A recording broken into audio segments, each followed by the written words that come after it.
Here we go.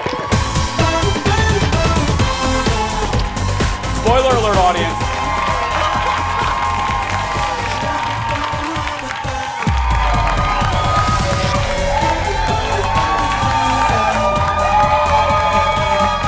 I don't know what that is. Hi, everybody.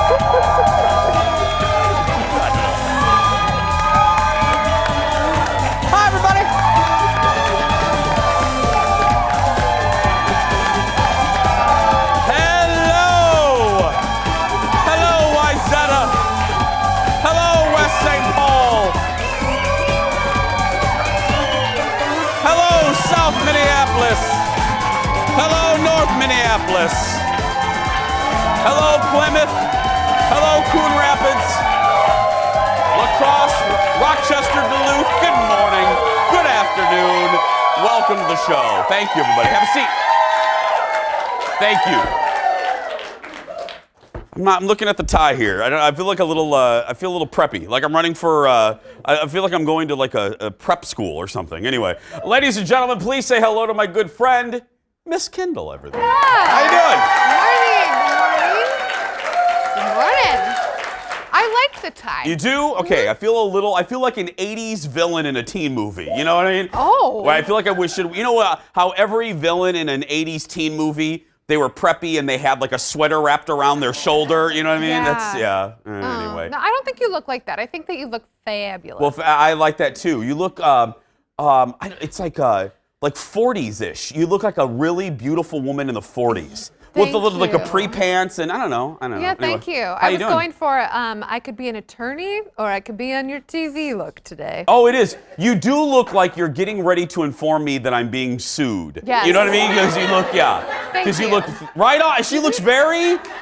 You look very serious. Watch yourself. Yeah, watch yourself. How you doing though? Pretty good. Today's Wednesday. It's a good day. You had something interesting you brought up in the meeting. I can't remember what it was. Okay, so yeah, I had kind of on the radio show. On the radio show, we call them just sayings. So, you know, things about life that just drive you nuts or makes you question things or whatever. And my thing this time was, and if you travel, if you're a business traveler or you're a casual traveler, you may agree with me on this. I was wondering, and you all know I travel a good amount. I'm in Florida 5 or 6 times a year. Mm-hmm. And I have noticed every time I've gotten an Uber or a taxi from MSP to home, it is unbelievably expensive. Mm-hmm. Let me give you a real life example. When I fly into Orlando to go to Walt Disney World, it's about a 30-minute drive from the airport to Walt Disney World with basic traffic. That Uber ride is consistently around $35 to $40. Every time I fly into MSP and I take an Uber from MSP to downtown Minneapolis where I live, $50. And the cab is the same way, and I didn't understand, like, why are we routinely more expensive? Well, I posed this question on the radio, and this is a good thing about having a radio show, because then people just call right in. This woman who's a limo driver, she was fabulous. She's been driving a limo and a car service for years. She said it is because of the fees that MSP puts on to taxis and to Uber drivers, and they have to unfortunately pass those fees on to us. Because I was like, when I got my Uber, and I know I could take a light rail into downtown Minneapolis, but the timing just didn't work out.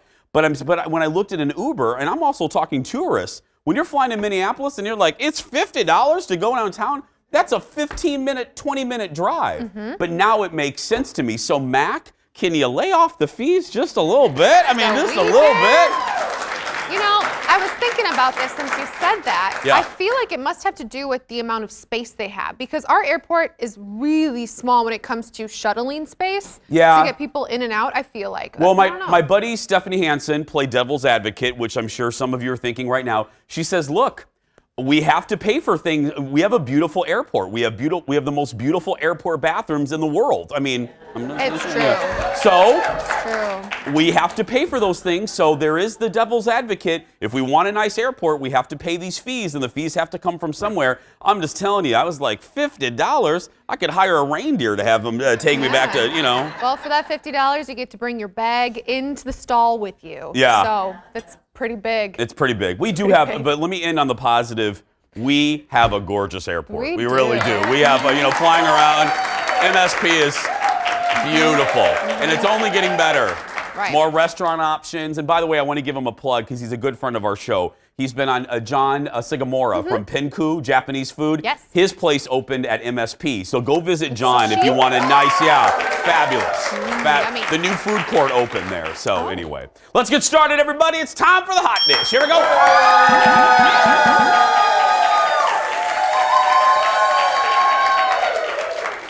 First up, the success of The Masked Singer is great news for other talent shows involving masks. I never thought I would read that in my entire life. Anyway, our network, the FOX, has teamed up with Ellen DeGeneres to produce The Masked Dancer. Everybody thinks I'm kidding right now. I am not joking. No, because this is a bit that Ellen has done a few times on her talk show, and it has featured Howie Mandel, Sean Hayes, Derek Huff, Kim Jong, as well as dancers. No word on when this show will debut. Okay. Now, I love getting a paycheck from Fox, so I'll just say, I love you, Fox, but do we really need the Masked Dancer? I don't know. Audience, are you gonna watch? Okay, there we go. Oh. See, bosses? I didn't say it. The audience did. Yeah. I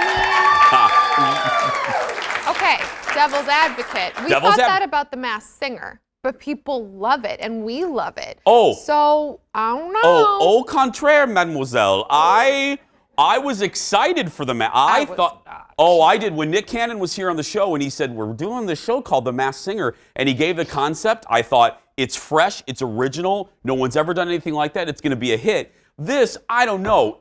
Is The Masked Dancer a funny 2-minute bit on Ellen? Yes. Is it sustainable for an hour every week on primetime? I don't know. I don't know. I think it could be fun. I was not interested in The Masked Singer at all, and I love it. And I love it too. Right. And I love dance shows. I think we need a new take on a dance show, and this could be the new take. But do I really want to see a platypus dancing? You know what I mean? Yes, you do. That woman right there doesn't. Right there, look at her. No. I do. It could be kind of funny. But please watch it Wednesdays on Fox.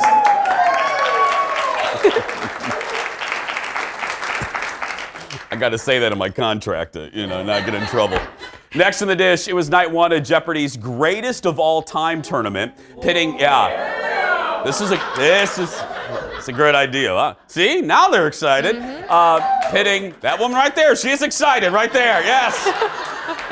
It's a mighty fine turtleneck you got going on there. That's mighty fine. Look at that. Hi, girl. Okay, so the tournament pits together, pitting against each other, James Holzhauer, Kim Jennings, and Brad Rutter against each other. Those are the 3 greatest Jeopardy players, and they're duking it out in prime time to see who's the best. And night one showed Ken Jennings hasn't lost a step.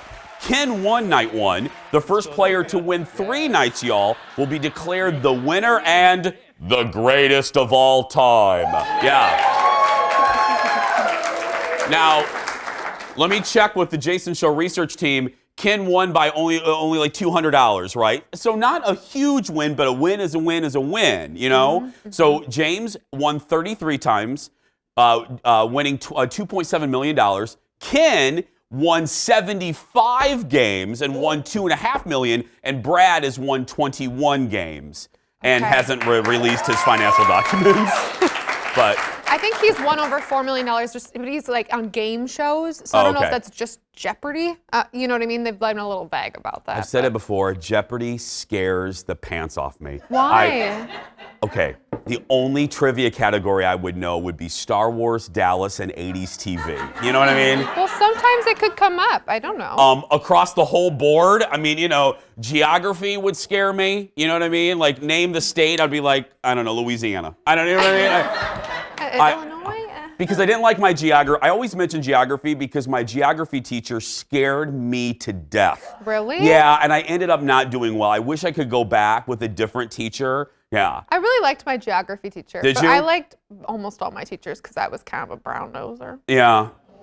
Not in a bad way. I want to say this in a good way. Yeah. I just was like one of those kids that always showed up and paid attention. Yeah, geography and my math teachers didn't like me and I didn't like them because those were my two anyway. I wish I could go back. But bottom line, kids, stay in school. Next in the dish. Love your teachers. Or you'll be like me and end up with your own TV show. Yeah. Next in the dish, the internet can't get enough of a blooper from Live with Kelly Lee and Ryan Lee. Ryan was trying to catch a balloon during their happy chat segment when things took a tragic turn. Gold from Buffalo, New York. Oh my God! Are you okay? Are you okay? Oh my God! He's fine. I got it. Apparently, folks thought it was hysterical. Can you please show us Ryan falling over? Sorry, not sorry. Oh my God, I spit out my coffee. That was fantastic. Why do people find people falling down so funny? When a person falls, the reaction of the people around you determines how old they are. If people laugh, you're young. If they run over to see if you're okay, well, guess how it went for Ryan. People like physical comedy. There it is in slow-mo. Yep, one more time. People like physical comedy. Our boss, our boss here, Marion Mim Davies, she loves any pratfall. She loves physical comedy. I fell once. Remember when my chair broke? Yeah, on you the were show? sitting there just like that. And you just went. Yeah, the whole chair kind of like it went like that, and it's. Oh, here it is. Here it is. Let's hear it. Right there. Yeah. Okay. Could I? Now looking back, could I have been more dramatic? I mean, good Lord, it was just. But I did think the chair was just, anyway. Lots more to come, everybody. Go get another cup of coffee. We'll be back after this.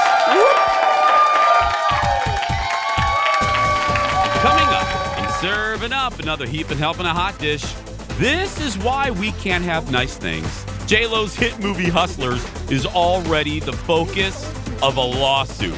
What's going on and why is it being sued? Plus, did your family get a new puppy for Christmas? Well, our in-house vet is here with tips to get you started. Plus, he's answering your pet questions on Facebook. And speaking of our good friends, gadget guy Steve Greenberg is back. He's at the Consumer Electronics Show for us with the latest cool gizmos headed to stores. That's all coming up, so stay right there.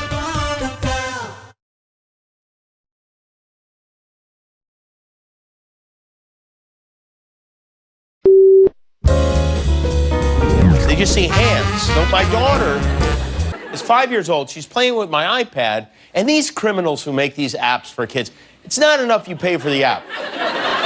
They have add-ons, too. It's a never-ending money hole. Like if you want the puppy to have a pink hat, it's an extra $2.99. And on some of them, not only do they have add-ons, they have a monthly charge. So if your kid's in the middle of a game and they want to keep going, you have to subscribe and pay every month. And good luck trying to cancel it. It's like trying to find a Blockbuster video store. It's impossible. 5 times, I tried to cancel this Unicorn Chef app, this stupid cartoon game where a horse makes cake. My daughter played this once, like a year ago. $36 later, I'm still paying for it because I don't know how to cancel it. I had to Google, how do you cancel an app? And the answer is, go to settings and payments and subscriptions, scroll down, check no if you do want it, yes if you're going back and forth between the web browser and the settings. And after a while, I just gave up. I was just like, you know what? To hell with it. It's now part of our monthly budget. Jimmy Kimmel talking some truth about kids' apps. We don't have kids, but when we mention the story to people, every parent went, oh. Absolutely. AKA Director Leo. Director Leo, yeah, Director Leo said that he had to put a freeze on it because on that and Xbox, the kids were racking up, I don't know, $9,000 or something. It was crazy, yeah. Because money means nothing to you when you're that age. It's like, so. No. And then you know what it means? Daddy can't go play curling, you know?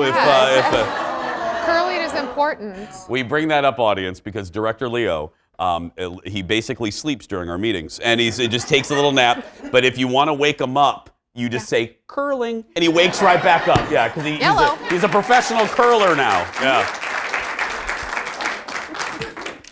I love him. More dish for you this morning. Lisa Vanderpump visited The Talk yesterday. and talked about the scary scene at a restaurant. We showed you this video earlier this week when a car went off the road and drove right into her restaurant pump. Look at this. I have to ask you about the car crash that happened. Oh, Lord. Somebody drove into your restaurant. I know. I put on my Instagram that it's not a drive-through. Thank you very much. Ken was just like, oh my God. He called me and he said, literally, there is a car in the middle of the restaurant. Wow. The tragedy, the potential tragedy that could have happened, because there were people at that table just a few minutes prior. We had 150 people in the garden. Luckily, we have barriers. So the first thing we were trying to say is, okay, nobody's hurt. It's okay. Thank God. Yes, thank goodness. And the poor guy that lost control of his car, of course, he was obviously driving somewhat irresponsibly, but no, he was sober and he was, you know, he was sober. He drove into the wrong restaurant.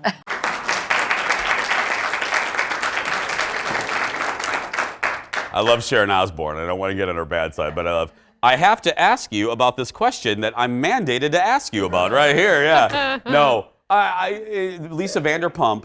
It was interesting because I just read, or I think CNBC did a whole profile of her, because other than Bethany Frankel, Vanderpump has made the most money out of the publicity from being on a Bravo show. You know, because Bethany Frankel, you know, used the platform to do Skinny Girl Margaritas. Lisa Vanderpump owns, I think, 5 or 6 restaurants, has 600 and some employees, and is worth billions of dollars. And has her own spin-off shows. It's so she has, say what you will, you may not be a fan, but Bethany and Lisa, they work it. They know how to work. They have a great platform. Why not, you know? Right. The new season.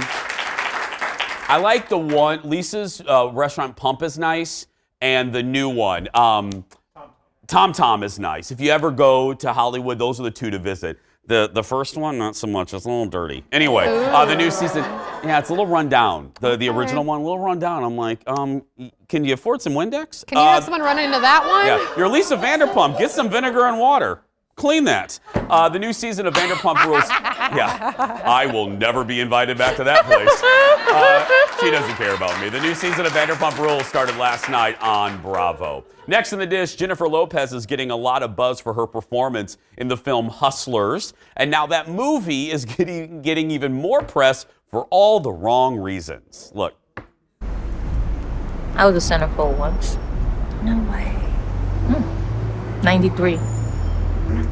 Right. Oh my God. Back when Stevie Wonder came in. What the Stevie Wonder come to the club for? Casey had him in the champagne room. Swears to God he isn't blind. Wow.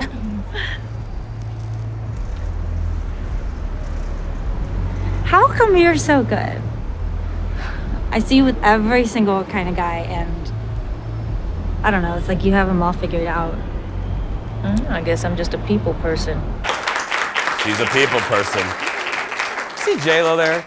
See J-Lo smoking that cigarette? She's like, the fur coat. Charles Nelson Riley used to come into my place. You know, I mean, thank you. The audience actually knows who that is. The woman. I won't even ask. The woman who the movie is based on and who J-Lo plays is suing the production company behind the film. That's why it's getting more press right now. She's saying they stole her story. The company tried to get her to sign off on the project, but she says they offered her peanuts. She's seeking $40 million in damages. Yeah. I am no lawyer, but I think they're pretty protected. I mean, I would assume they're not going to make a movie when they're fearing the subject of said movie is going to sue them. I think they have their T's crossed and their I's dotted. Right. You know what I mean? Right. And just because they didn't offer you what you wanted doesn't mean you can sue them. Right.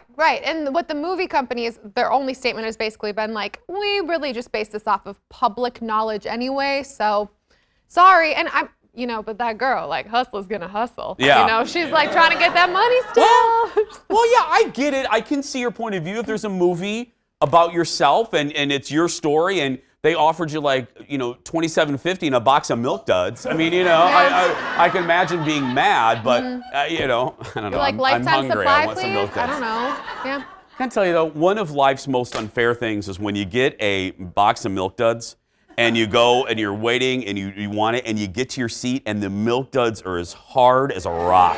You know what I mean? Really and bad. you know what I mean? And hard dots. I don't like hard dots. I want fresh dots. Yeah. What? No, I mean, I know. It's. What? Put it in the microwave? Blasphemy. Executive producer Jeff just told me to put my Milk Duds in the microwave. That is like. The dots? That is like the most broke thing I've ever heard. Like, put it in the microwave. Like, what? No. I was like, you animal. I'm not putting dots in the microwave. Next on the dish, the most recent Star Wars movie continues to be a huge hit at the box office. Take that, critics. But it's a new revelation by director J.J. Abrams that have fans a little emotional this morning. This is a cute story. In a flashback scene, spoiler alert everybody, in the movie The Rise of Skywalker, a young Princess Leia is shown being trained by her brother Luke. Well, listen to this. The young Leia is played by Carrie Fisher's daughter, Billie Lourd. Billie had already played, she plays a lieutenant in the movie and the other two previous Star Wars sequels. So what they did was, Billie played, my understanding is, the body, the running, because the two characters are running in the woods. The body is Billie, and this is how cool this is. The face, because people got really mad. They said, oh, you promised that you weren't going to digitize Carrie Fisher, because just to let you know, Carrie died before this movie was even written. Anyway, people were initially mad because there's a scene where you see a young Princess Leia, and people said, wait a minute, you said you weren't going to digitize her. They didn't. This is how cool it is. It's Billie Lourd's body, and they took images from Carrie Fisher from Return of the Jedi. And so the face is Carrie Fisher's real face. Wow. So when you see it, it's Carrie from 1983's Return of the Jedi. Cool. It's amazing what they can do. And I just think it makes it not tacky because Billie's in it, and I think that's beautiful. I do, yeah. Very cool. And I'm going to say it again as I hold my Rise of Skywalker mug. I've seen it now 3 times, and every time I see it, I love it more. So, na-na-na boo-boo, critics. I love it. I do, yeah. Na-na-na boo-boo. Na-na-na. Next on the dish, last year Netflix announced it would be testing a mobile-only plan in India for about $3 a month. Well, it's been a success. Netflix has since added Malaysia, and the company's CEO says they plan to roll it out in more countries. India was a hot market to test mobile-only plans because Indians spend 30% of their phone time on entertainment. Netflix has committed to spending $400 million on content in India alone, including its hit show, Sacred Games. It's unclear if Netflix is going to bring this over here to the U.S. So there's an option in India. Basically what this means is there's an option that you only get Netflix on your phone. And it's much cheaper than the overall Netflix plan where you can watch it on your iPad, you can watch it in your garage, you can watch it on your TV. But hey, they need to bring it here because youngins, that's all. People are just, the young people are only watching TV now on their phones. That's true. So it's probably just like an app. Just like $2.99 in your app store. Speaking of that, I think tomorrow or sometime this week, I watched a new Netflix show last night. Are we going to do it tomorrow, Jeff? Or it's probably, I don't know, whenever. We're going to do it soon. I watched a new Netflix show. Which one? Well, it's a tease, girl. Oh. It's a tease. It's like what? Next week, yeah. You're killing me slowly. Fine. I'll give you a little hint. Fangs. There we go. That's all I'm going to say. Yeah. Fangs? It was so good. Fangs? Fangs. Fangs. Like, it's Dracula!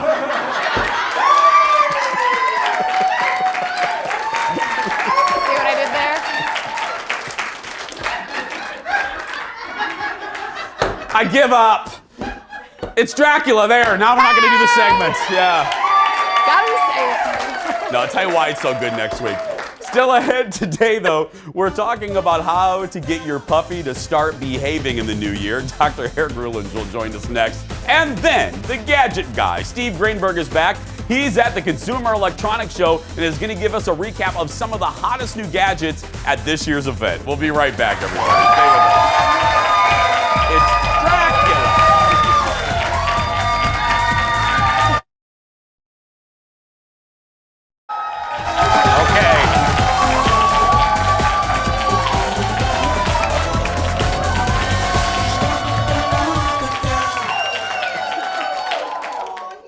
I can't stand it. I'm not even going to be able to do this segment.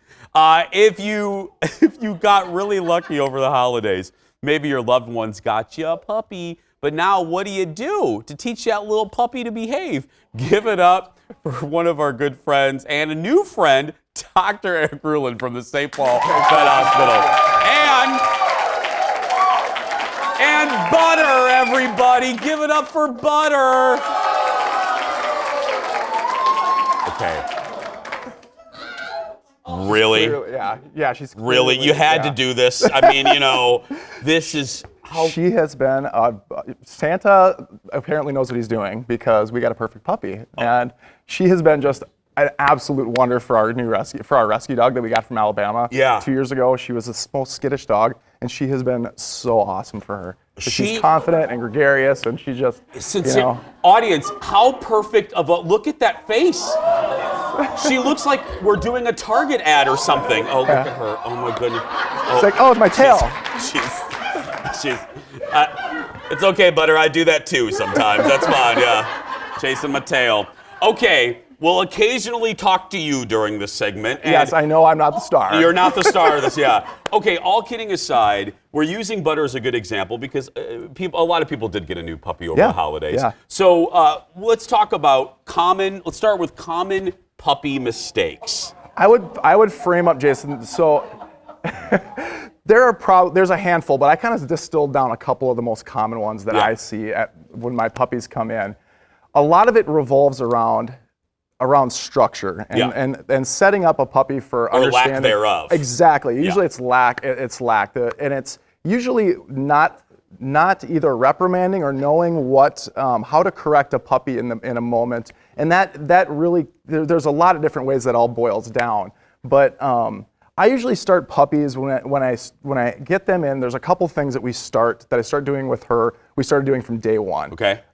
Yes, I was lucky that she has a good disposition, but one thing that we do is setting up structure with kennel and crate training, first and foremost, and then also setting up structure around food and meal times. Okay. So if I had a food bowl in front of me right now and I was to give it to her, she's very food motivated. She's a lab. But when I set that food bowl down, she has to sit and wait for my permission to eat. She has to sit, look, make eye contact with me, and I say, okay, you can now eat.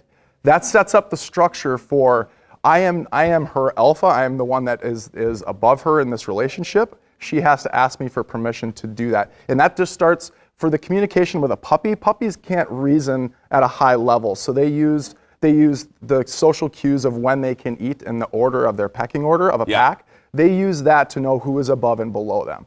So food structure is a really important thing, and that's the first thing with puppies right away. And then the crate. So puppies do not sleep in the bed with owners. Ever. Day one, they sleep in a kennel by themselves. It can be very challenging the first week. It's very challenging. I love that you use the word challenging. It can be a lot, but they need to be able to sleep on their own because they're going to develop separation anxiety significant if they can never sleep by themselves. How are we expecting them to sleep by themselves when you go to work for the day and when you go do those things? So the crate training, the most important thing is making sure the crate's small enough. If a crate's too big, if I put Butter in a kennel the size of this, the size of the deck here, she's going to go poop in the corners and she'll be fine. But if I leave a very small space, which sounds inhumane, but it actually works great at night, she has a little cushion in there and she only has a spot to sleep. She's about that big. How about this big? Because correct me if I'm wrong, dogs by nature, they do not like to defecate in their space that they're sleeping. So it has to be small. So that's probably the biggest mistake that I see. So getting the crate training situation done. And just know that the whining will stop. It's horrible for a couple days, but it will stop. What typically happens is people will put the dog in the kennel, and then they turn around and they look and they're like, "Oh, see you, baby. Like, I'm so sorry." And then they turn around and walk away. Well, the dog is watching all of that anxiety. They're watching. They're making eye contact with you, and they're like, "Why are you so freaked out? Like, what's going on? Like, should I be nervous? Like, what's going on here?" So the best thing is put them in the crate, turn around, walk away. Do not make eye contact with them. Don't make eye contact with, as long as they've gone out to the bathroom and they've gone. This morning, she woke me up at 3:30 with one yip, and I took her outside, went to go pee. I came back in, put her right back in the kennel, shut the door. Done. And I just go back to bed, and that's it. So. Okay. Yes. Hold that thought. No, when we come back, things to worry about, things to not worry about. Plus, he's answering your questions when we return. Back after this, everybody.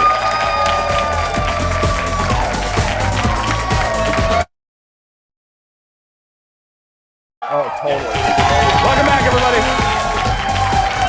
More with Dr. Eric and Butter from the St. Paul Pet Hospital.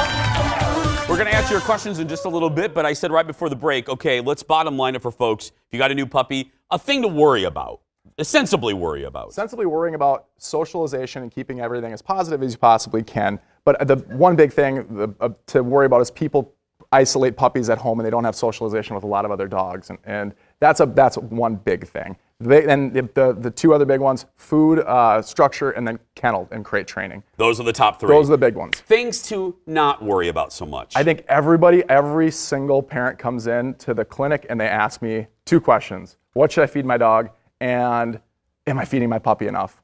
I think I've been doing this since I was 6 years old. I've been doing vet med, but I have only one time ever seen a puppy that was really underfed. Everybody gets like this maternal instinct: are we feeding our puppies enough?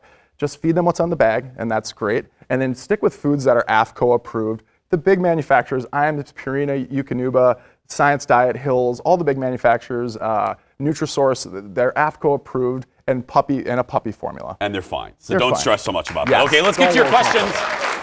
Again, we got great questions.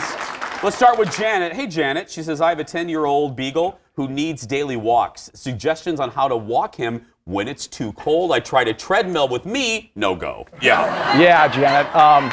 First of all, that's Bless your heart for that one. I was just going to say that's great. I was going to suggest a treadmill, but she's already a step ahead of me there. It takes really, really cold temperatures to actually keep dogs inside. Even today, it's near zero. Butter and I went out this morning for a half an hour, 20 minutes. And so a thing maybe not to worry about. No, that's really not, don't worry about that quite so much. Okay, no. Teresa. Hi, Teresa. Teresa sent us this picture of her pug. Okay, how cute is that? She says he likes to attack people's ankles when they leave the house. Yeah. Any suggestions on how to stop this? Well, they just don't want him to leave. Exactly. I mean, He's developed some degree of separation anxiety, and when people are leaving, he gets anxious. Your doorway to people's homes is kind of an anxiety-ridden situation anyway. When you think about the amount of emotion that people exchange when they're leaving, whether people are saying goodbye or when people are greeted at the door, that's a lot of emotion that is being exchanged, and a dog watches that and they read that every time. My best suggestion for that situation, and I hear this complaint all the time, before your guests are going to leave, just put him or her in the kennel. Yeah. Just kennel them before they leave, because you can't have a reasonable conversation with them and we about can't that. have a reasonable No, conversation not with Butter right now. either. That's impossible. I just want us all Impossible. to be clear. Yeah. Let's move on to Flora. Flora posted a picture of her cat. Here, kitty, kitty. She wants to know how to get the cat to go up the stairs. She goes down, but the cat demands to be carried up the stairs. Yeah. I want Flora to explain demand. I want a definition of how she says demand. Yeah. Because the cat has clearly trained her very well to carry her up I was going to say, yeah.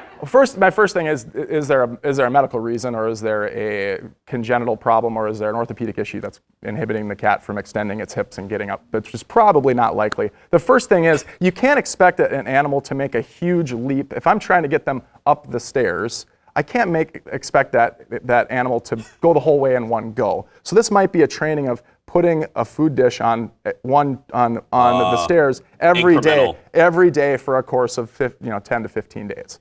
and stop picking the kitty up, and I probably wouldn't do that. And keep it positive when you are upstairs. Keep it very positive, but that has to be an incremental stepwise thing. I love that. The cat will not go up the stairs. Michelle says, my kids notice our dog is more attached to me and they're jealous. I tell them to walk and feed the dog, and he'll come around, but they're not convinced. What do I do?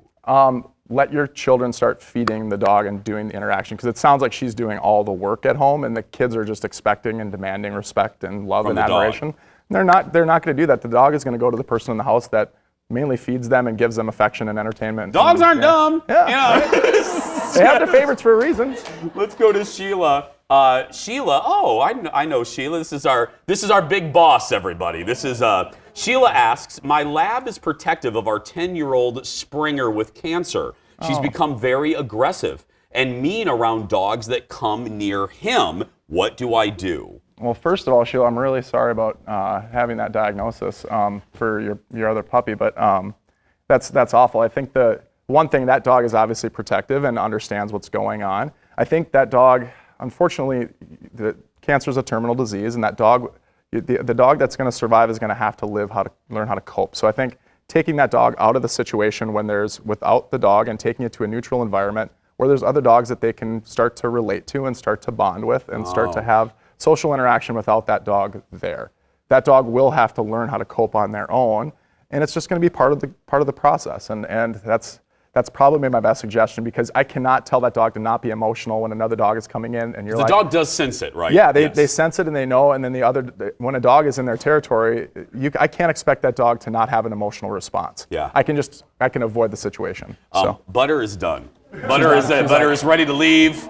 Butter is food motivated. He's like, where's my mid-morning snack? Yeah. But before you go, I noticed during the commercial break, and if you notice when we take a shot, Leo, if we can take a shot, you will notice the doctor is limiting Butter's movement, and that is on and that is on purpose, right? Yeah. So it's first of all, obeying leash pressure starts at a young age. So if you ever see those extendable leashes, just throw them in the trash.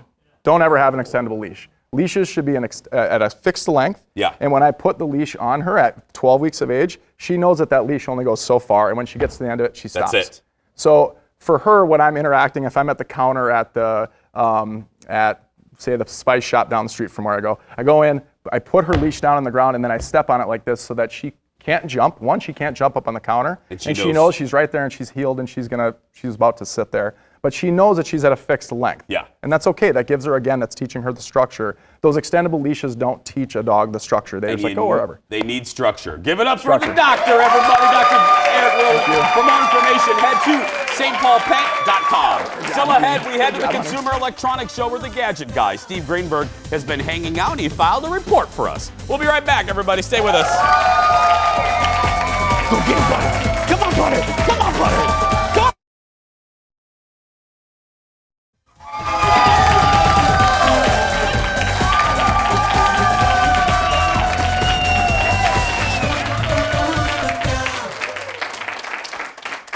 Kendall was supposed to be in the segment, but she kidnapped the dog. The doctor's chasing after her. Welcome back, everybody. The Consumer Electronics Show is happening this week in Las Vegas. It's the place where gadgets hope to make a big old splash with the press and then show up in homes a little bit later this year. Our buddy, the gadget guy, Steve Greenberg, of course, he's right there at the CES show, and he's going to give us a roundup of some of the coolest things he's seen. Look.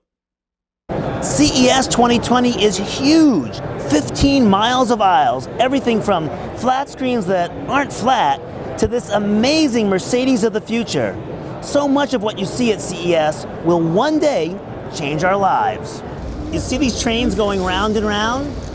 There are no batteries in those trains, and there are no wires attached to this track.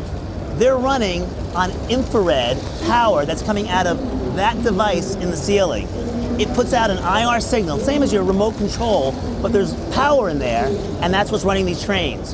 In the future, that same technology can be used to charge our cell phones, run a video doorbell, even power things in the bathroom where we usually don't have an outlet.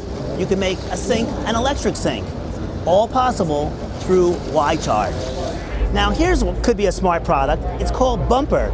This little thing plugs into the diagnostic port of your car. There's also a camera on the ceiling of the car. They're synced together. So if anyone should bump up against your car, scratch your car, anything, you'll get a record of it. For example,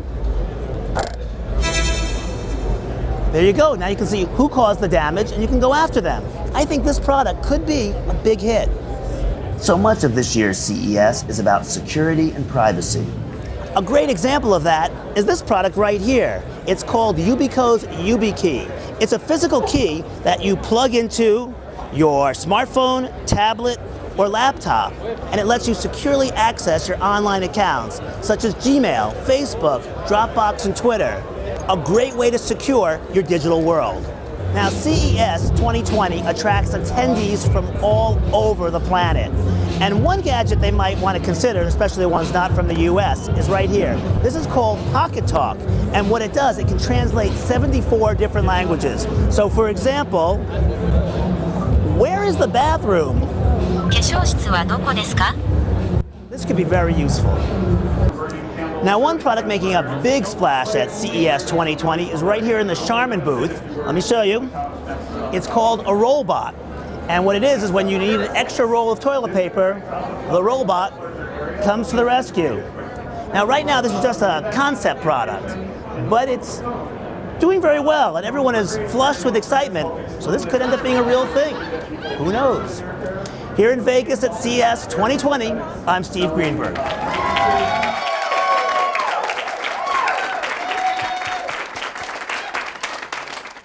I love Steve, and I don't know what I love more, the toilet pun or the picture of Steve when he was breaking into the car. You know, that was fantastic. That is cool, though. The audience and I, Steve, if you're watching, the maker of the bumper camera, we want that. So, bumper people, send it to these people right here. That's right, we want that. That is the best idea. Because how many times have you walked out and you've seen a damage to your car and you don't know who did it? For more of Steve's picks from CES, head to stevegreenberg.tv. And you can also follow our buddy on social media to search for Steve Greenberg. We're going to be right back, everybody. Stay with us.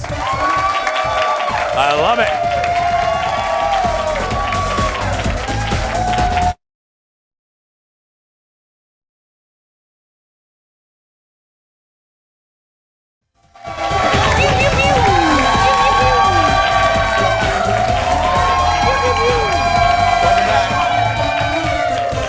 You had a point we were talking during the commercial break. About that car camera. So my husband's a personal injury attorney, and he says everybody should have like a GoPro, some kind of camera on their car. He said, I get clients all the time that they have a great case, but it's like, I can't take it because they have no idea who did it, you know? And so it sounds so small, but it's important. So when that comes out, your husband would say, get the bumper. He's gonna be like, so we need 2 of those? Yeah, it's usually parking lots too. People bump with their car, you know, the carts, and they don't, because lazy people don't put the carts back in the cart corral. You know what I mean? I'm just telling you. Thank you. Happens all the time at the Target. Anyway. Target number 1 in Roseville, put your carts back, people. It's right there. Just calling people out today. We'll be right back. Stay with us. Back in a moment.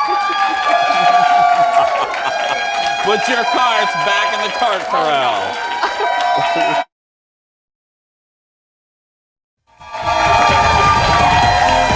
Welcome back, my friends. Our final minutes with you. I mentioned it at the top, so we'll do a full segment. I'll show you a clip maybe next week, but we jokingly talked about the show on Netflix I'm watching. It is the new version of Dracula, and it's done by the BBC. If you love Sherlock from the BBC, it's from the same people, but they put a modern spin on Dracula. It is scary as all get out. Really? But it's a modern, it's written with modern sass, so Dracula is scary, but yet the dialogue is snappy and funny. There's the main nun in the story, which is a nun. Well, no, there's the main nun's from Bram Stoker's Dracula. She's kind of reinvented. She's hysterical, but it is well made. It is shot beautiful. It is scary. It is haunting. It is kind of gory in parts. Ooh. It is really, really good. It's on Netflix right now, Dracula. Yeah. Because now it's January. It's January. We need things to binge, you know, because it's not a lot. I go ice fishing, but you know, you can binge. Where did we go? How did we go from Dracula Maybe to ice should fishing? Go ice fishing. Set up. I have never ice fished in my life. I don't know. That's about to change. Oh, I hear that you set me up for a ice fishing date. Did you not? Yeah. It's gonna be great. I can't imagine something more dreadful. I can't. I just sitting in a cold little house with a cold soup and on a what I mean. You know what? I'll give you a case of Miller Lite and you'll feel fine. I'm my mother-in-law's son-in-law. I only drink Bud Light. Thank you very much. Tomorrow on the show, we're talking finding love in the new year with matchmaker April Davis, plus Alicia Perkins will join us. That and more coming up tomorrow. But right now, that's going to do it for us. If you're watching and you're a kid that's being bullied, you go out there and be yourself because nobody can tell you you're doing it wrong. Have a great day, everybody. Get out of the left lane if you're driving slow. We'll see you tomorrow.